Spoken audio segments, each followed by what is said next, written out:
Well, that's the tour, the GB9 tour. That, incidentally, is one of the sponsors. That is very nearly the score in the final.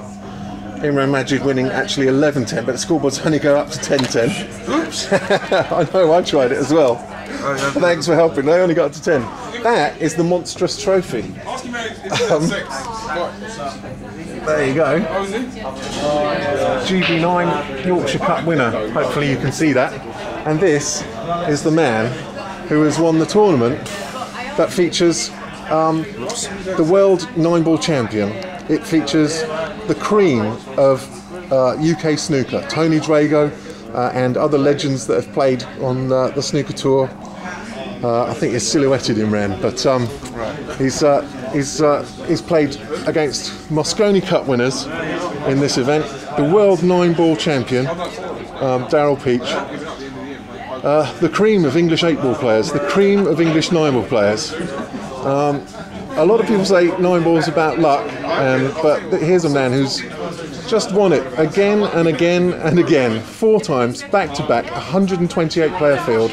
It's not a weak field. You know, you hear about people dominating tournaments when there's a weak field and they're the celebrity player, but this isn't like that. We've got the Euro Tour #1, the Euro Tour #2, legends left, right and centre. You've won it 4 times. Really don't know what to say. Funny enough, I've spoken, you know, for ages, but I am now totally speechless. Majid, what's going on, Jim? What can I say? I'm lost for words. I mean, you can say you're too good. Again, I played well, and the cup break was working, and had a few close matches this tournament.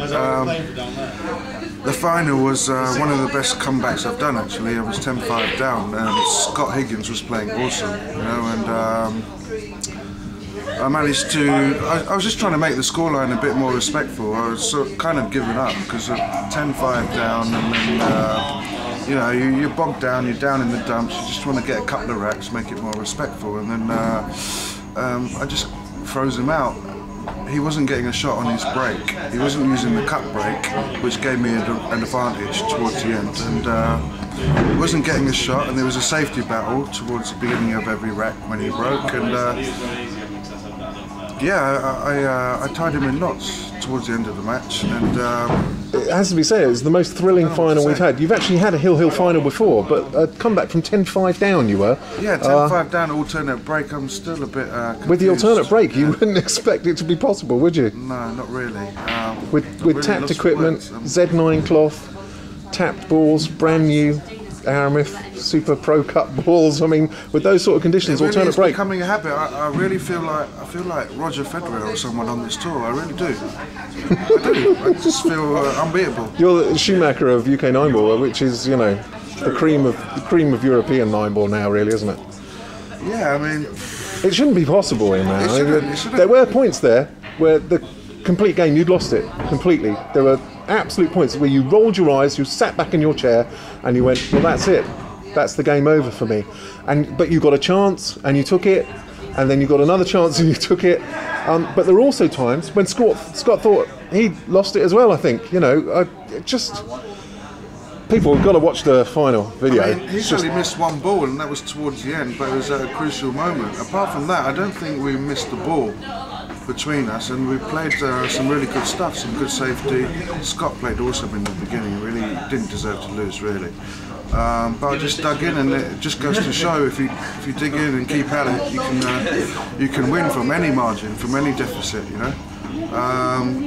What else can I say, Dave? Tell us what cue you're using, Imran. I'm using a Mez cue, and I'm using the Predator shaft on it. And what chalk are you using? Master chalk. It's getting a bit ridiculous, isn't it? Where does the magic come from? I have got fighting qualities. I do stick in there. I mean, I've had a few close matches this weekend. I had a few 10-9s. I had a great game with Chris Buckmaster. He's a very improved player. He had a really good tournament this year. This event, Chris. I reckon he's the most improved player on the tour, and in every department as well. And Chris said to me, I could have gone out there. I could have gone out against a couple of other guys. Had a good game against Daryl. And Scott, I was packing my bags. I was ready to unscrew my cue. Just stuck in there, and it just goes to show. I mean, yeah, I did it in the end. I've got to thank Dark Side Promotions as well. Hey, alright, I finally made it for the television. I'd just like to say that I'm happy to be here. I've had a great time. I love him, Rand. He's done it again. I can't tell you no more than that. Thank you for all the people that have been around me all weekend. Bob's your uncle. Glad to be back. He gave us a very entertaining weekend. Well done, Dark Side. I've also got to thank Shirley and Riggers for putting on a great